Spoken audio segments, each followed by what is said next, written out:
सभी बड़ों को नमस्कार। आज एक नई कथा सुनाने जा रहा हूँ। संतुष्टि पौराणिक कथा। एक धनी साहूकार था। उसके पास बहुत दौलत थी। उसने इतनी दौलत हासिल कर ली थी कि अगर अगले 7 पीढ़ियां बैठकर खा ले तो भी खत्म नहीं होगी। हालांकि यह अमीर आदमी तभी भी खुश नहीं था। उसके मन में कुछ ऐसा था कि वह रात भर सोना नहीं पाता था, इसलिए वह सच्चे सुख से वंचित रह गया। उसने सबसे पूछा कि वो ऐसा क्या कर सकता है जिससे को इस शर्मिंदगी से छुटकारा पा सके और सुख और शांति से सके। किसी ने उसे कहा कि संतों की शरण में जाओ तो संत आपको इससे बचाएंगे। धनी संतों की तलाश में गया। रास्ते में एक साधु महाराज एक पेड़ के नीचे बैठे थे। धनी व्यक्ति ने उनका अभिवादन किया और कहा, गुरुजी, मेरे पास किसी वस्तु की कोई कमी नहीं है। अगली 7 पीढ़ियां बैठकर बिना काम किए आराम से खा पाएगी, फिर भी मैं खुश नहीं हूँ, क्योंकि एक व्याकुलता मुझे सोने नहीं देती। साधु महाराज ने कहा, पहले बता कि आपत्ति क्या है, फिर उससे कैसे छुटकारा पाया जाए वह तुझे बताता हूँ। अमीर आदमी ने कहा, यदि महाराज ऐसा कहते हैं तो मुझे कोई आपत्ति नहीं है, लेकिन एक परेशानी है, और परेशानी यह है कि मेरी 8वीं पीढ़ी का क्या होगा, क्योंकि यह धन 7 पीढ़ियों के लिए पर्याप्त है जो मैंने अर्जित किया है। सिर्फ चिंता 8वीं पीढ़ी की है। साधु महाराज मुस्कुराए और बोले, चिंता मत करो, मैं तुम्हें इस परेशानी से बचा लूंगा। साधु ने उसे 1 किलो चावल की पोटली दी और कहा कि उस पहाड़ पर एक बुढ़िया एक कुटिया में रहती है, उसको चावल देकर आ जा, मैं तुम्हें तुम्हारे भ्रम से मुक्त करता हूँ। अमीर आदमी चावल लेकर बुढ़िया की कुटिया में आ गया। उस कुटिया में दरवाजा तक नहीं था। वह बुढ़िया भगवान के भजन में लीन थी, वह अभिभूत थी। अमीर आदमी के पैरों की आहट से बूढ़ी माँ की ध्यान टूट गई।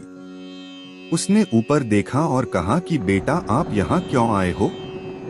उसने कहा, माजी में तुम्हें चावल देने आया हूँ। यह चावल लो, फिर मैं जाऊंगा।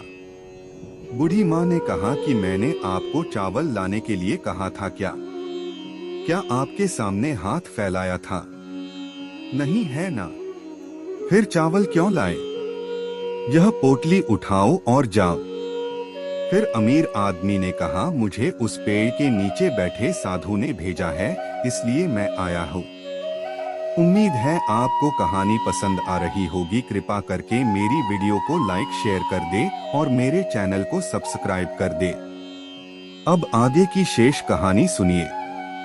उसने कहा कि जाकर साधु से कह देना कि मेरी कुटिया में 2 दिन के लिए पर्याप्त चावल है।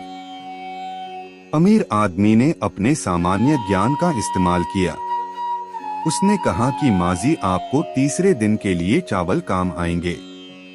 उसने कहा कि आप और वह साधु मेरे तीसरे दिन की चिंता मत करो। बूढ़ी बोली, उस साधु से कहना कि मेरे तीसरे दिन के चावल का संबंध उसी से है जिस पर मैं इस एकांत स्थान में अपना सारा बोझ लेकर जप करने बैठी हूँ। यह सुनकर अमीर आदमी पोटली लेकर वापस आ गया। साधु के सामने पोटली रखकर चला गया। साधु ने उसे पुकारा, अरे ओ सज्जन, तुम समस्या लेकर आए हो, है ना? मैं तुम्हें इससे बाहर निकालने जा रहा हूँ। अमीर आदमी ने सिर झुकाकर कहा, महाराज, मुझे जवाब मिल गया।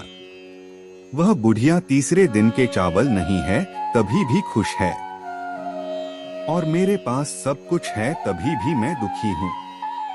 जिसके पास कुछ भी नहीं है वह अगर अपने भविष्य का विचार नहीं करती और भरोसा करती है कि भगवान कुछ बुरा नहीं होने देंगे, तो फिर मैं, जिसे भगवान ने इतना कुछ दिया है, मुझे इस फालतू की चिंता में नहीं पड़ना चाहिए। यह मुझे समझ में आ गया है। दोस्तों, छोटी सी यह ज्ञानवर्धक कहानी हमें समझाती है कि हमारे पास जो है उसका आनंद लेना चाहिए, उसमें खुशी ढूंढनी चाहिए। जो नहीं है उसके बारे में फालतू की टेंशन लेकर हमें अपना सुख चैन नहीं खोना चाहिए। पूरी कहानी ध्यान से सुनने के लिए धन्यवाद। अंत में यही कहूँगा, ईश्वर आप सभी को सुखी रखे।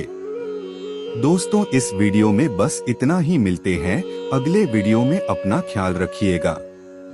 उम्मीद है कि आपको यह कहानी पसंद आई होगी। आपका कोई भी सुझाव है तो मुझे कमेंट में कह सकते हैं। कृपा करके आप मेरे चैनल को सब्सक्राइब करें और मेरी वीडियो को लाइक करें, ताकि मुझे धार्मिक वीडियो बनाने का हौसला मिलता रहे और आप सबका प्यार भी मिलता रहे। कृपा मेरे चैनल को सब्सक्राइब करें।